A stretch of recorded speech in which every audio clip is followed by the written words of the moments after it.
No ar, a conversa de redação com Eustáquio Ramos, Júnior Moreira e a nossa colunista de economia, Rita Mundim. Também a sua participação ouvinte da Itatiaia por meio do WhatsApp do jornalismo 999967074. Metade de Minas Gerais volta para fases mais restritivas do plano de flexibilização e Belo Horizonte pode endurecer medidas agora nas festas de fim de ano. Júnior Moreira. Pois é, bom dia para todo mundo. Kátia, eu acho que nós aqui do Conversa de Redação não tentamos enganar ninguém desde quando começou a flexibilização em Minas, aqui em Belo Horizonte, no Brasil por inteiro. Nós sempre falamos aqui que seria dessa forma, esse estica e puxa, esse fecha e abre, né, dependendo dos números. Nós liberamos, muita gente esqueceu que a doença estava aí, que a doença existia e a situação complicou. Se a gente for olhar não só para Minas Gerais, metade do estado, né, teve que recuar dessa fase de flexibilização. A gente vê a Fiocruz hoje falando que, olha, que o Rio de Janeiro tem que dar um jeito porque o colapso está chegando lá também, né? A gente viu São Paulo retornando também a fase amarela lá da flexibilização. Aqui em Belo Horizonte nós vimos há 2 semanas hospital particular fechado para receber pacientes de Covid porque não tinha vaga. Ou seja, a doença está aí, ela continua aí, a taxa de transmissão continua alta em Belo Horizonte, acima de 1,04, salvo engano. E é isso, fechar, abrir, mas numa tendência agora, pelo menos numa perspectiva que isso deve acontecer no máximo aí por 2-3 meses com a chegada da vacina, né? Ô Rita Mundim, a gente já percebia um ânimo dos setores econômicos, da indústria, do comércio, com a flexibilização, com a retomada das atividades.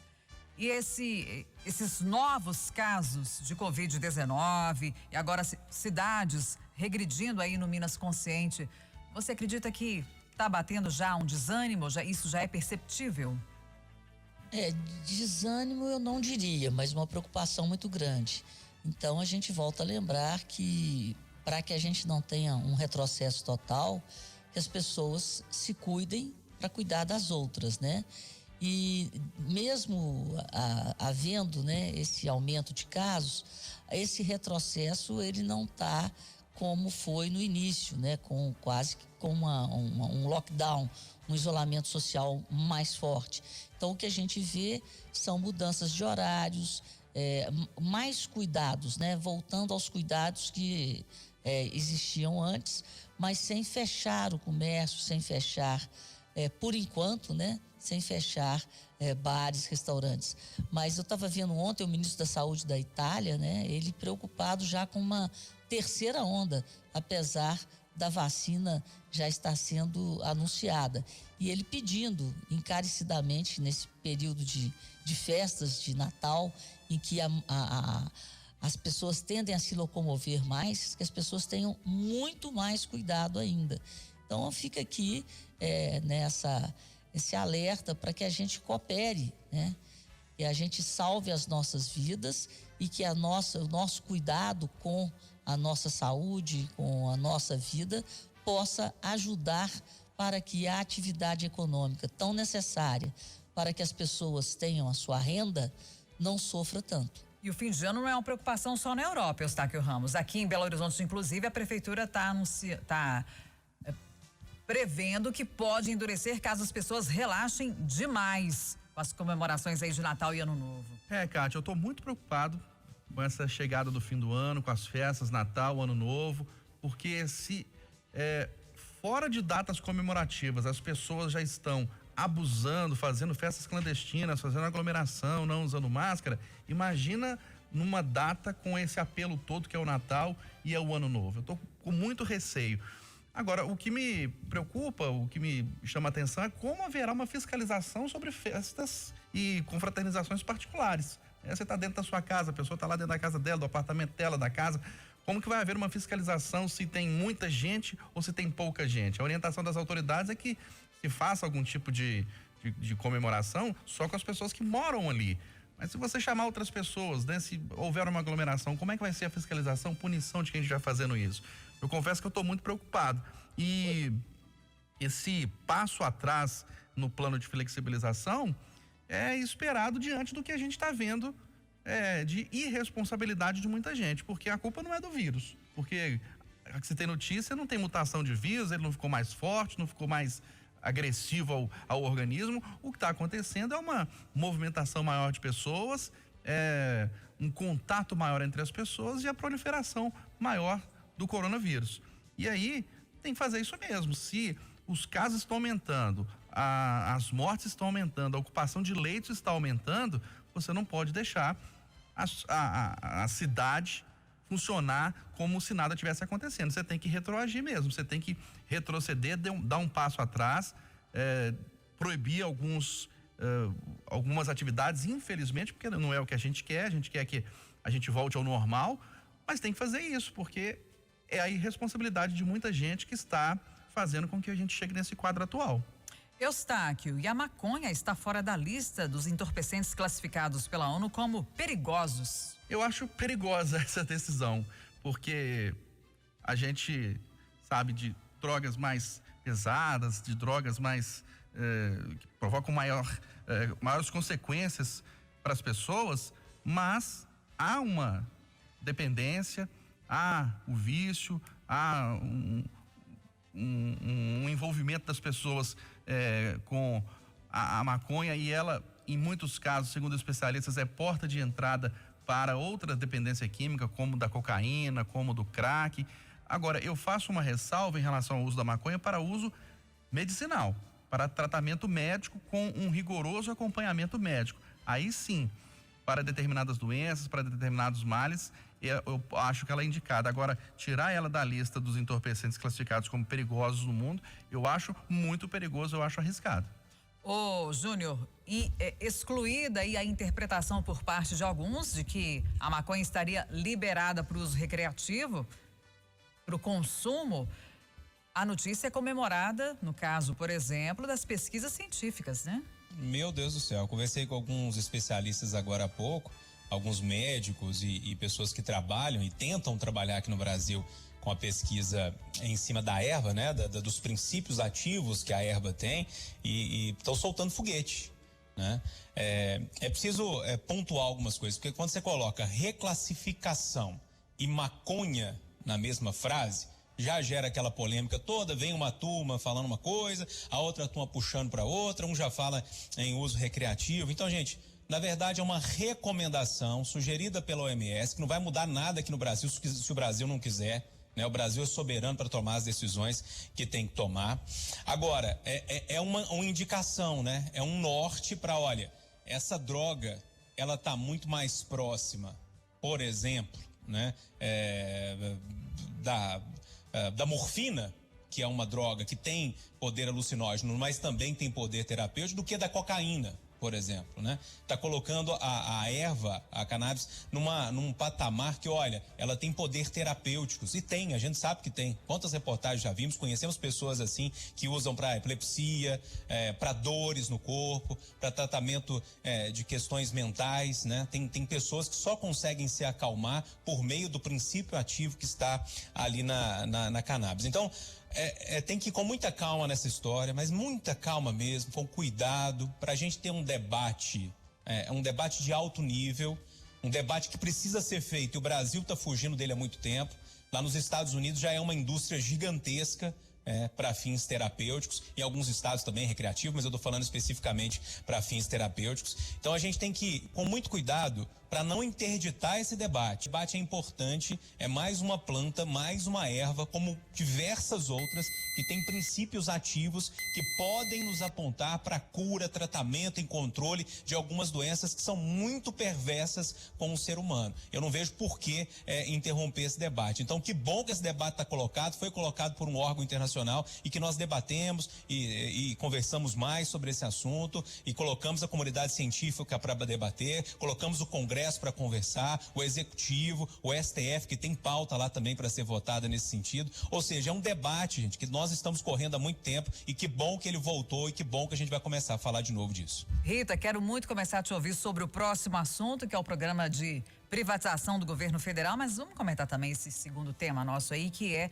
a maconha fora da lista dos entorpecentes classificados como perigosos. Pois é, como o Júnior falou, é um debate que tem que ser colocado na mesa, né? A gente fala da maconha, que tem o grande lance, né, da maconha é o THC, que ele tem esse princípio ativo que ela carrega, que ele produz, né, efeitos até terapêuticos em determinadas doenças. Já está comprovado e está sendo usado quase que no mundo inteiro. Nos Estados Unidos já há um avanço maior nesse debate. Agora, esse lance do uso, como é que fala? Recreativo. Recreativo. Aí eu volto lá pro Eustáquio, o uso recreativo, mas aí não é só a maconha, né? E o uso recreativo do álcool, que também leva à dependência, leva à destruição. Então, é um debate que a gente não pode... nós não podemos nos furtar de caminhar nesse sentido, porque além, né, dos efeitos recreativos, né, a erva ela tem princípios ativos no combate a doenças que causam muito mal ao ser humano. Então, como tratar isso, como legalizar isso, se for o caso, né? E como que no Brasil a erva será utilizada, né? Então, tem que debater mesmo e caminhar para isso. Agora, em relação ao uso recreativo, aí a gente tem que discutir, inclusive, até o próprio uso do álcool, né? A quantidade consumida, a quantidade que pode ser vendida, porque eu acho que o álcool também no Brasil tem um efeito assim devastador e ninguém fala nada porque socialmente é aceito. Há décadas, né, todo mundo aceita. Então é por aí, vamos debater. Ô Rita, o PIB vai sair daqui a pouco, né, às 9h, então a gente te aguarda aí ao longo da programação repercutindo, mas outro assunto que voltou a ser notícia de ontem para hoje é o prometido programa de privatização do governo federal. Lembrando que Correios, Eletrobras, Ceasa Minas, CBTU, que administra o metrô, são empresas que estão incluídas neste projeto. Você acredita que em 2021 esse programa vai avançar? E o que ele significa para a retomada da economia? Olha, Kátia, ele significa muito, é um sinalizador muito forte. Primeiro, de que o Brasil conseguirá receitas extraordinárias. Como a gente viveu um período de guerra, a gente fez gastos extraordinários. E isso nos tirou daquela tendência de zerar o déficit das contas públicas. O que é o déficit? São receitas menos despesas, né?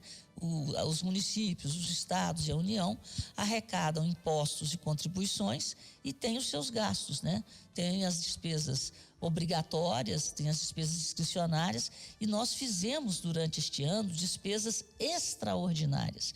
Então é necessário, seria muito útil para a retomada do Brasil no sentido da gente conseguir acabar com o nosso déficit fiscal, buscar o superávit fiscal, que a gente passasse por um processo intenso de privatização que ajudaria a recompor as contas públicas, a pagar a conta da guerra, mas acima de tudo, o Brasil, enquanto gestor, nós temos inúmeras empresas que dão muito prejuízo. Então, é diminuir o papel do Estado na economia e dar ao setor privado essa incumbência de produção de bens e serviços e deixar o setor público mais voltado para os bens e serviços coletivos, educação, saúde e segurança. E você que está sempre atenta, Rita, aos bastidores, você acredita que em 2021 esse programa vai realmente ser colocado em prática ou não? Aí falo que o ministro Paulo Guedes sempre diz, né? Existe o tempo da economia e o tempo da política. Existe a vontade da economia e a vontade da política. Então, vai depender de um diálogo e da capacidade de convencimento do executivo em fazer com que o Congresso, né, autorize a venda dessas empresas. A gente viu o Salim Matar jogou a toalha, porque ele se frustrou, ele entrou para fazer uma coisa e não conseguiu fazer. Ele mesmo, eu não lembro mais o número de autorizações que ele falou que seriam necessárias para você conseguir vender uma empresa. Então, eu acho isso que a gente tem que andar nisso, é um retrocesso a gente atrasar esse processo de privatização em um momento como o que nós estamos vivendo. Mas aí já entra a eleição de 2022 e entra a oposição, a coisa vai se complicando. Então, assim, se a gente não conseguiu vender em 2020, eu acho que 21 vai ser mais difícil que 20. E 22 nem se fala. Ô, Júnior Moreira, a Rita Mundial acabou de ressaltar a importância de um projeto como esse de privatizar as estatais. Mas é um tema sempre muito polêmico, né? Ah, muito polêmico, Cátia, mas é uma promessa de campanha do presidente Jair Bolsonaro e promessa de campanha de uma campanha que foi eleita nas urnas. Então tá tudo certo, né? O único problema para mim aí, e eu sou a favor da maioria dessas privatizações, sei lá, 95% delas eu sou a favor, o problema é que está demorando demais. Foi o que a Rita disse aí agora. Ou seja, nos 2 primeiros anos de governo, que são anos mais fáceis, né? Teoricamente, o problema foi a pandemia, que é lógico atrapalhou um pouco, a gente tem que colocar essa variável. Mas a partir de agora, com a eleição batendo na porta, com o presidente Jair Bolsonaro a todo vapor na campanha de reeleição, e a classe de servidores públicos é uma classe muito forte. Muito forte. E é uma classe que é base de votação do presidente Jair Bolsonaro, né? Então eu não sei se a gente consegue fazer alguma coisa em 2021 e 2022, não. Eu olho com certo receio.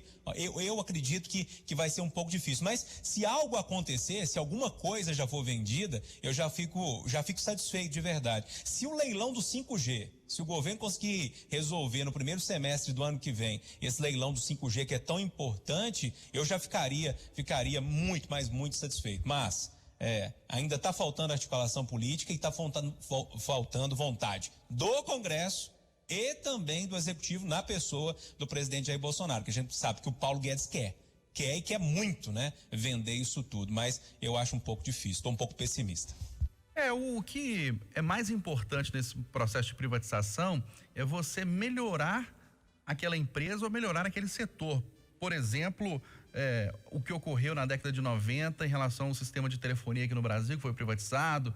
Mineração, por exemplo, a Vale do Rio Doce era uma empresa estatal, foi privatizada e virou uma das 2, 3 maiores mineradoras do mundo. Você tem que dar agilidade para determinados setores e tirar da mão do Estado realmente algumas coisas que não é atribuição dele.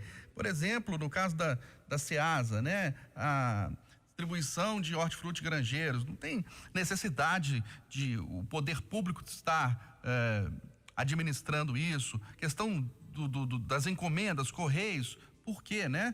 A gente pode, os servidores dos Correios até ficam bravos com a gente, mas os Correios vêm dando prejuízo nos últimos anos. É uma empresa que o governo já demonstrou por mais de uma vez que quer a privatização. No caso da CBTU, por exemplo, que administra o metrô, a gente não vê o metrô avançar enquanto ele estiver na mão do poder público, sabe? Por que não privatizar? Por que não chamar as empresas de ônibus? Por que não chamar a iniciativa privada para administrar o metrô e ampliar, principalmente aqui em Belo Horizonte? Não mexendo em privatização de setores como saúde, educação e segurança, a gente tem que avançar. Por exemplo, na questão de estradas. Enquanto fica na mão do poder público a administração de estradas, com reforma, com duplicação, não sai. A gente vê o caso da BR-381 aqui, de Belo Horizonte até Governador Valadares, até a divisa com a Bahia. Enquanto está na mão do poder público, o processo não anda, não avança, sabe? Aí eu acho que é preciso privatizar, colocar concessionários para administrar, para que o processo avance, a gente tenha estradas melhores, mesmo caindo na possibilidade de dizerem o seguinte: é bitributação porque já pagamos impostos e ainda vamos pagar pedágio. Mas eu acho melhor você pagar um pouquinho a mais ali, um pedágiozinho numa estrada e ter uma estrada segura, do que você viver na rodovia da morte, como é a BR-381. Enfim, em setores que não são vitais para o poder público, como saúde, educação e segurança, eu acho que tem que privatizar mesmo. Queria só posso falar só mais uma coisinha, Cátia? Claro. E antes disso, né, o Eustáquio aumentando aí a necessidade de privatizar esses setores que não são essenciais para a população sob o ponto de vista da gestão pública, essas empresas, elas se tornam verdadeiros cabides de emprego. Então é por isso que grande parte do Congresso, já contando, né, com a volta de outros partidos ao poder, eles também não desejam a privatização, porque é como eles se fortalecem com o uso da caneta política. Só para vocês terem uma ideia, esse governo Jair Bolsonaro, através do Ministério da Economia, ele já deu um viés de gestão privada para várias empresas públicas. O Correio não dava lucro desde 2012 e o Correio deve divulgar este ano um lucro bilionário. Então, realmente é uma questão de gestão e a gente vê como que a gente sofre também, porque o serviço poderia ser de muito mais qualidade do que aquele que a gente tem. E não é exatamente pelo mau uso do dinheiro público e pela indicação de políticos e não de profissionais para a gestão dessas empresas. Uma consulta pública deve decidir se o Ministério da Educação pode determinar a volta das aulas presenciais nas universidades, Júnior. Pois resumidamente faltou conversa, né? Faltou muita conversa. Os reitores ficaram sabendo por grupo de WhatsApp que o governo, que o ministro da Educação tinha mandado que as aulas voltassem depois de fazer porque houve um anúncio oficial, né, inclusive. Aí teve um processo todo ali envolvendo a preparação para as aulas do ano que vem. Muitos equipamentos, inclusive, foram comprados para que alunos carentes usassem esses equipamentos. Enfim, faltou conversa. O ministro acabou passando vergonha com a retaliação das universidades e agora teve que colocar o rabinho entre as pernas e falar, vamos conversar, né? Acho que deveria ter feito isso da primeira vez que a situação já estava resolvida. E é um assunto tão polêmico que a gente cai naquele outro dilema, Eustáquio Ramos, que durante a pandemia muitas universidades vêm lembrando que a autonomia das universidades para decidir, cada uma decidir conforme o seu cenário. E conforme o cenário de cada cidade, de cada estado em relação ao avanço da Covid-19, né? A gente vê, por exemplo, que no caso das aulas à distância, no caso das universidades, o que a gente observa, o que a gente ouve de especialistas, de professores, é que pode haver problemas, mas as aulas à distância nas universidades estão acontecendo melhor do que no ensino médio, no ensino fundamental e nas escolas públicas, porque já é uma realidade nas universidades, principalmente também nas particulares, o ensino à distância, as EAD, né, ensino à distância, aulas online, então já é uma realidade. Então não foi tanta novidade assim nesse período de pandemia os alunos passarem por isso, estarem fora da sala de aula, mas é preciso diálogo, é preciso conversa com as autoridades sanitárias para saber se é o momento ou não de retorno ali naquela universidade, naquela cidade. Bora, Rita.